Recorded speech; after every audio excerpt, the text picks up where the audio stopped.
მასიურ ესკალაციამდე ათვლა დასრულდება დღეს საღამოს 8 საათზე და ირანის რეჟიმი გადარჩენისთვის უკიდურეს ომის დანაშაულს მიმართავს. ხედავთ, ჰორმუზის სრუტის გახსნის ნაცვლად ირანელი მეთაურები წარმოუდგენელს აკეთებენ. ისინი პირდაპირ სახელმწიფო ტელევიზიით ავრცელებენ სასოწარკვეთილ თხოვნებს.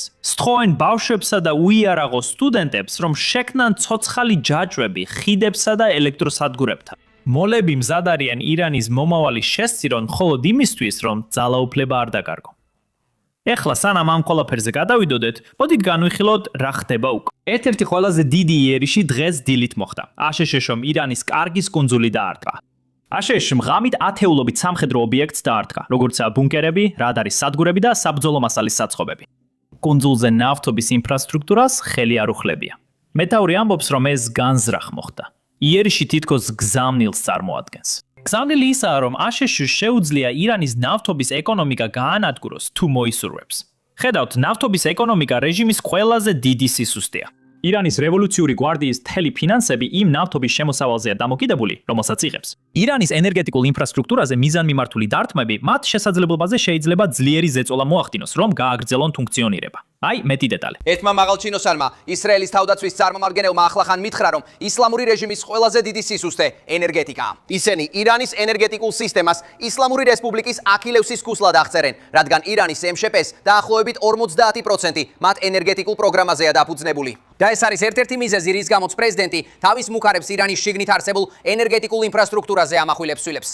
პრეზიდენტი კარგად აცნობიერებს, რომ ირანის რეჟიმის არსებობისთვის ორი მთავარი ფაქტორია.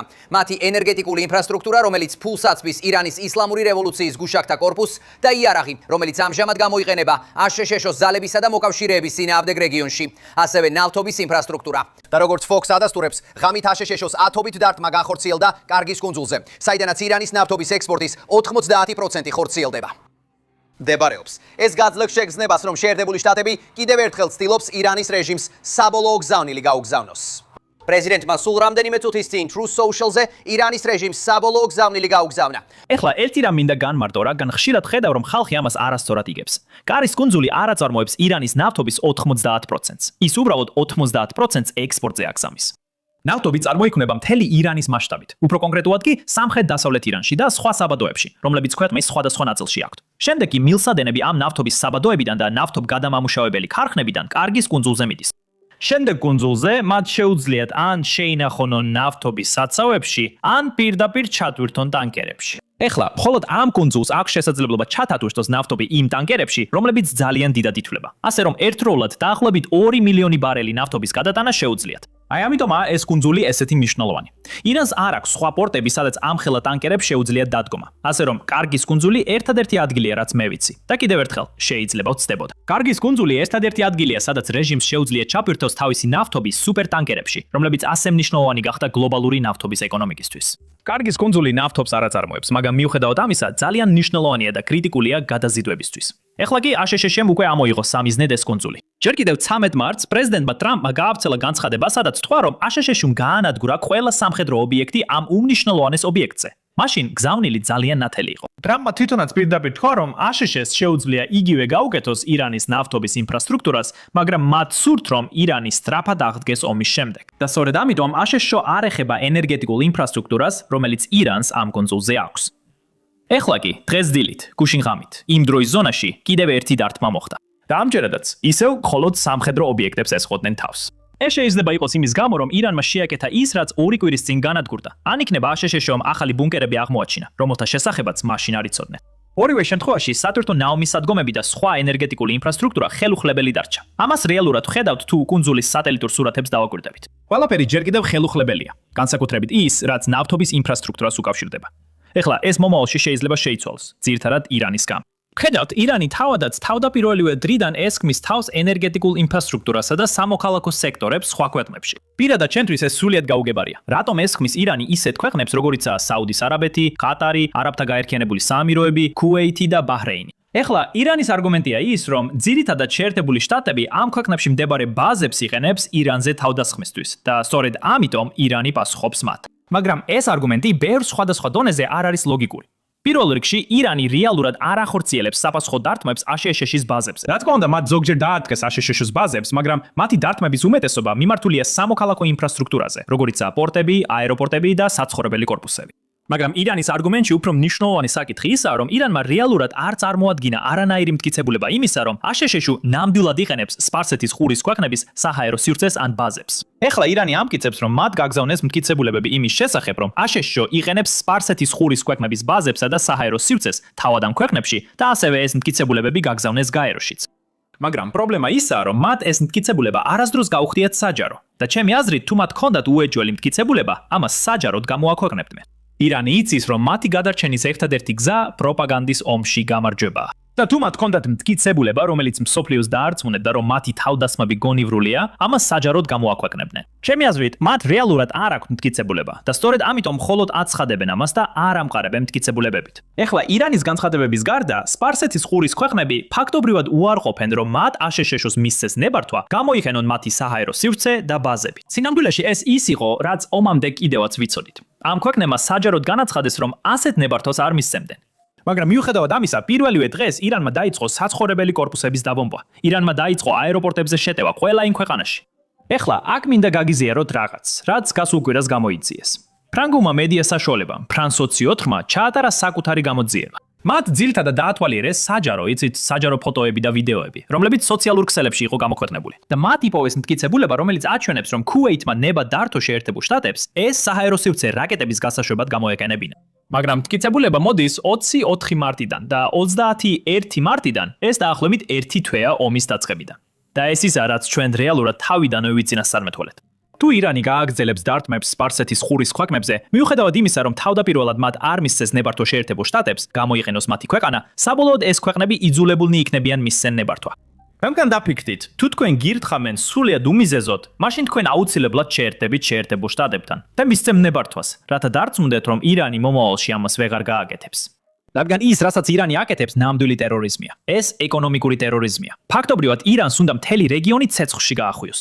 ამიტომ ეს ქვეყნები ზეწოლას ახდენენ შეერთებულ შტატებზე და შემდეგ შეერთებული შტატები ფაქტობრივად აჩერებს ომს ირანის წინააღმდეგ. ეხლა კიდევ ერთი მიზეზი, რომელიც ამ არგუმენტს ამხარებს, რომ ირანი ფაქტობრივად ეკონომიკურ ტერორიზმს ახორციელებს, არის ის, რომ ისინი ესხმიან თავს ომანს, ქვეყანას, რომელსაც რეალურად არც ერთი ამერიკული სამხედრო ბაზა არ აქვს. და ამას გარდა ომანი არის ქვეყანა, რომელიც ძალიან ღიად პროირანულია. და მიუხედავად ამისა, ირანმა ომანს რამდენჯერმე დაარტყა. ეს იმიტომ ხდება, რომ მათი სტრატეგიაა ზეწოლა მოახდინონ ყურის ყველა ქვეყანაზე, რადგან ეს ქვეყნები ძალიან უნიკალურ მდგომარეობაში არიან გაჭედილები. ხედავთ, ამ ქვეყნებიდან ბევრს მონარქია აქვს, ან თითქმის ყველა ამ ქვეყანას მონარქია აქვს. მაგრამ მათ ასევე ხავთ მოსახლეობა, რომელიც ძალიან წინააღმდეგია ისრაელის. ამიტომ ამ ქვეყნებს საჯაროდ არ შეუძლიათ ჩაერიონ ომში, სადაც ისრაელი ირანს ებრძვის, რადგან მათი შიდა მოსახლეობა ძალიან გაბრაზდება. და სწორედ ამიტომ ეს ქვეყნებია ირანის სამიზნე და არა სხვა ქვეყნები, რადგან თურქეთშიც არის აშეთოსჩის ბაზა. რატომ არ ესმის ირანი თურქეთს? იმიტომ რომ ირანი იცის, თუ თურქეთი ჩაერთვება ამ ომში, მაშინ მას აღარ დარჩება არც ერთი ქვეყანა, რომელიც დიპლომატიურ ასპარეზზე დაუჭერს მხარს. ირანს ასევე შეუძლია აზერბაიჯანზე თავდასხმა, მაგრამ ვიცით, რომ ირანს ძალიან ეშინია ამის გაკეთება, რადგან აზერბაიჯანს საკმარისზე მეტი პოლიტიკური ნება აქვს ჩაერთოს, თუ ირანი გააგრძელებს თავდასხმებს. და ამას გარდა, ომის დასაწყისშივე ირანმა შემთხვევით 2 რაკეტა გაუშვა აზერბაიჯანის საჰაერო სივრცეში. და შემდეგ ძალიან სწრაფად ირანის პრეზიდენტი პირდაპირ ეთერში გამოვიდა და აზერბაიჯანის პრეზიდენტს ბოდიში მოუხადა. ასე რომ ირანს ნამდვილად ეშინია აზერბაიჯანის, რადგან იციან, რომ აზერბაიჯანს აქვს პოლიტიკური ნება ჩაერიოს. და ასევე იცის, რომ სპარსეთის ყურის ქვეყნებს რეალურად არ აქვთ პოლიტიკური ნება, ან უფრო სწორად, ნაკლებად სავარაუდოა, რომ ჩაერიონ მათი შიდა მდგომარეობის გამო. და სწორედ ამიტომ ირანი განაგრძობს სპარსეთის ყურის ქვეყნებზე თავდასხმას. ეხლა, მიზეზი, რის გამოც ამას ეკას ეკონომიკურ ტერორიზმს უწოდებ, ისაა, რომ პირველ მსოფლიო ომში, როცა გერმანიამ საფრანგეთს ომი გამოუცხადა, მაგრამ ნეიტრალურ ქვეყანას ბელგიას დაესხა თავს, ყველა მსოფლიოში აღიარა, რომ ეს არასწორი იყო. თქვენ არ შეგიძლიათ ნეიტრალურ ქვეყანას დაესხათ თავს, მხოლოდ იმიტომ, რომ სხვა ქვეყანასთან ომში ხართ. ეს სიტუაცია ძალიან გავს იმ შემთხვევას, რადგან სპარსეთის ყურის ქვეყნებმა აშშ-ს არ მისცეს ნებართვა, რომ მათი ტერიტორია გამოეყენებინა, მაგრამ ირანმა მაინც დაიწყო მათზე თავდასხმა. და ამას გარდა, ირანი მხოლოდ ამ ქვეყნებში არსებულ აშშ-ს ბაზებს არ ესმოდა თავს. მან დაიწყო შენობებზე, აეროპორტებზე, პორტებზე თავდასხმაც. ეს აშკარად სამოქალაქო ინფრასტრუქტურა. და ჩვენ ვიდეოზე გვაქვს დაფიქსირებული, რომ ირანული დრონები ამ ყველაფერს უკვე პირველივე დღეს ესმოდნენ თავს. ასე რომ იძლება ითქვას, რომ ირანს სხვა გზა არ ჰქონდა. ისინი სამხედრო თვალსაზრისით სუსტები არიან, ამიტომ ვერ შეძლებენ აშშ-სა და ისრაელთან პირდაპირ ბრძოლას. ამიტომ ისინი უფრო პატარა ქვეყნებს ესმიან თავს. მაგრამ ეს არგუმენტიც კი არ ცვლის იმ ფაქტს, რომ ირანის ქმედებები ტერორიზმია. ეხლა როცა ამ არგუმენტს ვაკენებ, ხალხი მახსენებს, რომ ომის პირველივე დღეს აშშ-მ ირანში გოგონების სკოლას დაარტყა. და ვეთანხმები, რაც აშშ-მ გააკეთა, არასწორი იყო. მაგრამ უნდა გვახსოვდეს, რომ აქ კონტექსტ დიდი მნიშვნელობა აქვს. აშშ-მ ირანში 13,000-ზე მეტი დარტყმა განახორციელა. მხოლოდ ერთი შეცდომა იყო. და ამას გარდა გამოძიებამ დაადგინა, რომ სწორედ აშშ-ს რაკეტამ დაარტყა სკოლას. იმავე გამოძიებამ ასევე მიუთითა, რომ 2012 წელს სატელიტური სურათებიდან ჩანს, რომ ეს შენობა ირანის სამხედრო ბაზის ნაწილი იყო, რომელიც ახლაც არსებობს იმ ტერიტორიაზე. 2012 წლის შემდეგ შენობა სამხედრო ბაზიდან გამოიყო და იქ სკოლა გახსნეს, სადაც როგორც იცით, პატარა ბავშვები სწავლობდნენ, როცა დარტყმა მოხდა. აი ეს არის ახსნა. ეს არ არის გამართლება, რადგან რაც მოხდა, არასწორი იყო. ეს აღარ უნდა განმეორდეს. აშშ-ს სამხედროებმა უნდა უზრუნველყონ, რომ ესეთი რამ აღარ განმეორდეს ამ ომში. მაგრამ ეს კიდევ ერთ მნიშვნელოვან საკითხზე მიუთითებს. აშშ-ს თვალსაზრისით ეს იყო ერთი შეცდომა. ეს არ არის სტრატეგია და ამიტომაც აღარ განმეორებულა. ირანის თვალსაზრისით ბინების, აეროპორტებისა და პორტების დაბომბვა შეცდომა არ არის. ირანი ამას განზრახ აკეთებს, რადგან ეს მთლიანად მათი სტრატეგიაა. და მიუხედავად ამისა, ჯერ კიდევ არიან ადამიანები, რომლებიც არ აღიარებენ, რომ ის, რასაც ირანი ყურის ხოთმებთან აკეთებს, ტერორიზმია. ამავე დროს რეჟიმი საკუთარ მოქალაქეებსაც სჯის სიკვდილით. შეხედეთ, მხოლოდ გუშინ ღამით ირანმა 2 სტუდენტი ჩამოახჭო, რომლებიც იანდრის პროტესტის მონაწილეები იყვნენ. ეს ნიშნავს, რომ ეხლა უკვე 12-ზე მეტი ადამიანი იქნა სიკვდილით დასჯილი, ზოგიერთი მათგანი საჯაროდ, მას შემდეგ, რაც ეს ომი დაიწყო. ირანის თქმით, ეს ადამიანები იანვარში რევარში რეჟიმის წინააღმდეგ გამართული პროტესტის მონაწილეები იყვნენ. ეს არის ქვეყანა, რომელსაც შეერთებულ შტატებში ზოგიერთი ადამიანი იცავს. ამავე დროს, თავად არ სურთ ამ ქვეყანაში წასვლა. და იცით რა? იმ დროს, როცა ირანი საკუთარ ხალხს სიკვდილით სჯის, მისი ეკონომიკური ტერორიზმიც ძლიერდება. ირანმა ახლახან საუდის არაბეთის უდიდეს პეტროქიმიურ კომპლექსს შეუტია. ეს კომპლექსი ინდუსტრიული ქალაქის ნაწილია, რომელიც საუდის არაბეთის მთლიანი შიდა პროდუქტის 7% შეადგენს. ცხადია, ეს ძალიან მნიშვნელოვანი სამოქალაქო სექტორია, სამოქალაქო ინდუსტრიული ქალაქი. და მიუხედავად ამისა, ირანი მას თავს ესხმის და საჯაროდ იღებს პასუხისგებლობას. ისინი ამას ვეღარც უარყოფენ. და ირანის არგუმენტი ისაა, რომ ისრაელმა ირანულ პეტროქიმიურ ქარხანას შეუტია. სწორედ ამიტომ პასუხობს ირანი საუდის პეტროქიმიურ ქარხანაზე თავდასხმით. როგორ შეიძლება ამას აზრი ჰქონდეს? რადგან საუდის არაბეთი საერთოდ არ არის ისრაელის მოკავშირე. ისინი არც კი არიან აბრამსის შეთანხმების ნაწილი. და ამას გარდა მათ ისრაელთან დიპლომატიური ურთიერთობებიც კი არ აქვთ. ისრაელს საუდის არაბეთში საელჩო არ აქვს და საუდის არაბეთს ისრაელში საელჩო არ აქვს. და მიუხედავად ამისა, როცა ისრაელი ირანის ქარხანას ურთყამს, ირანი პასუხად საუდის ქარხანას ანადგურებს. ამას საერთოდ რა აზრი აქვს? ვინმე მომიხსნას კომენტარებში. ეხლა ყურადღების გადატანა. 2 დღის წინ პრეზიდენტმა ტრამპმა ირანს კიდევ ერთი 48 საათიანი ულტიმატუმი წაუყენა. ძირითადად ულტიმატუმი ამბობდა, გახსენით ჰორმუზის სრუტე სამშაბათს, საღამოს 8 საათამდე, აღმოსავლეთის დროით. ან ირანის ელექტროსადგურები და ხიდები დაბომბვას დაიწყებს. ირანის პასუხი ამ ულტიმატუმზე იყო მოლაპარაკებაზე უარის თქმა. ამის ნაცვლად მათ მოუწოდეს თავიანთ ახალგაზრდებსა და ბავშვებს, რომ ელექტროსადგურებისა და ხიდების გარშემო ადამიანური ჯაჭვები შეექმნათ. ფაქტობრივად ისინი ადამიანურ ფარად გამოეყენებინათ. ეს არ არის რაღაც, რასაც მე ვიგონებ. ეს არის ის, რასაც თავად ირანი არცელებს სახელმწიფო ტელევიზიით. მოусმინეთ. ფარდად არაცრაფეინი რუგა. თვალ ქვეყნის ელექტროსადგურების გარშემო ახალგაზრდების ადამიანური ჯაჭვები შეიქმნება. ალი რეზა რაჰიმი, უმაღლესი ახალგაზრდული საბჭოს მდივანი, ხალხის წინადადებების შემდეგ მოუწოდა შემოქმედებითი, სპორტული და კულტურული სფეროს წარმომადგენლებს შეუერთდნენ ამ ადამიანურ ჯაჭვს. ელექტროსადგურებთან 2 საათზე.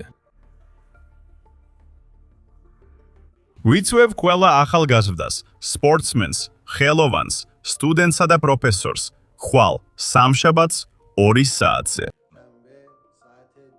ელექტროსადგურებთან, რომლებიც ჩვენი ინვესტიციებია. ეს ჩვენი კაპიტალია. პოლიტიკურ შეხედულებებთან დაკავშირებით შემოიკრიბეთ. ეს ჩვენი სიმდიდრე და ქონება. ახალგაზრდები იკრიბებიან. აქ კონტრასტი ძალიან მკვეთრია. შეერთებულმა შტატებმა ასობით ჯარისკაცის სიცოცხლე და $100 მილიონი აღჭურვილობა საფრთხეში ჩააგდო, რათა ირანში გაჭედილი ერთი მფრინავი გადაერჩინა.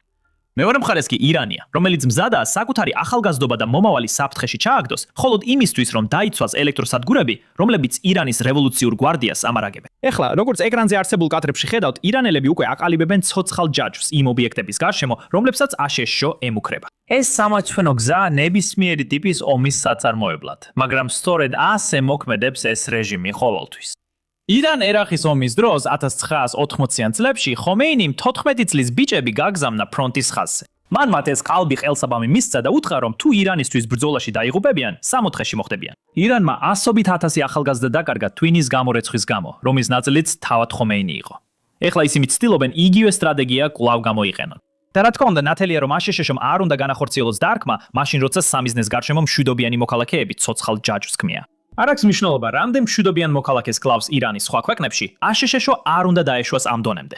ეხლა საბედნიეროდ იმ ადამიანებისთვის, ვისაც არ უნდა ამ დარტყმის განხორციელება, არსებობს პრეცედენტი, როცა დონალდ ტრამპის საბოლოო ვადები ფაქტობრივად გადაიწია. აქ არის გრაფიკა, რომელიც შექმნა Wall Street Journal-მა და გააზიარა პრეზიდენტმა სტიუარტმა, იუთუბერმა, სადაც ჩანს, რომ ბოლო ვადა იყო 21 მარტს შემდეგ მოლაპარაკებების გამო 5 დღით გადაიწია. შემდეგ ისევ გადაიწია, ისევ და ისევ. და ეხლა ბოლო ვადა სამშაბათისთვის გვაქვს. ასე რომ ფაქტობრივად ეს ნიშნავს ამ საღამოს. მაგრამ კიდევ ერთხელ, სწორედ დღეს დილით პრეზიდენტმა ტრამპმა გააკეთა ახალი განცხადება, სადაც ფაქტობრივად თქვა, რომ ეს ვადა აღარ შეიცვლება. თუ ირანი არ დაიწყებს მოლაპარაკებებს საღამოს 8 საათამდე, თავდასხმები განხორციელდება. მოусმინეთ. მაგრამ ეხლა ხან ტელეფონით ვესაუბრე პრეზიდენტს და მან დამირეკა და მე უთხარი, მოусმინე. თუ ალბათობას დაასახელებდი, რა შანსია რომ ეს საბოლოოდ მოლაპარაკებით დასრულდეს? მან თქვა რომ ალბათობას არ დაასახელებდა, მაგრამ თქვა 8 საათი საღამოს. მოხდება. აი ესე თქვა. თქვა, თუ იმ წერტილამდე მივალთ, ისეთი შეტევა იქნება, როგორიც არ უნახავთ. ეხლა ამ ეტაპზე ის ამაზე რჩება. თქვა, თუ დღეს მოლაპარაკებები წინ წავა და იქნება რაღაც კონკრეტული, ეს შეიძლება შეიცვალოს. მაგრამ ამ მომენტისთვის არ უნდოდა შანსების დასახელება, მაგრამ თქვა, რომ ეს ჩვენი გეგმის მიხედვით წინ მიიწევს. ეს ძალიან დიდი ამბავია. და აშკარაა, ჩვენ ყველანი ვფიქრობთ, რომ ის ამას იმიტომ ამბობს, რომ მიანიშნოს, ნუ გააკეთებთ ამას. ის ამბობს, რომ არ უნდა ამის გაკეთება, მაგრამ ამ მომენტისთვის მაინც ამაზე დგას და ამბობს, რომ ეს შეიძლება მოხდეს, თუ ისინი მოლაპარაკებაზე არ წამოვლენ. აქ ერთი რამ უნდა განმარტოთ. თუ ბლეფობ, ბოლომდე უნდა გაახვე ამ ბლეფს.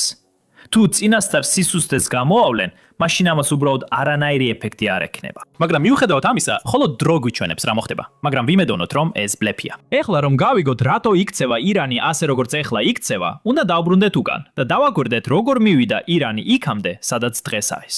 ეს მხოლოდ იმას არ ნიშნავს, რომ 1979 წლამდე დავბრუნდეთ, როცა ისლამური რევოლუცია მოხდა. სინამდვილეში კიდევ უფრო უკან უნდა დავბრუნდეთ, როცა ყაჯართა დინასტია მართავდა ირანს მე-19 საუკუნეში და დავაკვირდეთ, როგორ ახდენს იმ დროინდელი მმართველი კლასის გადაწყვეტილებები დღემდე გავლენას ირანზე.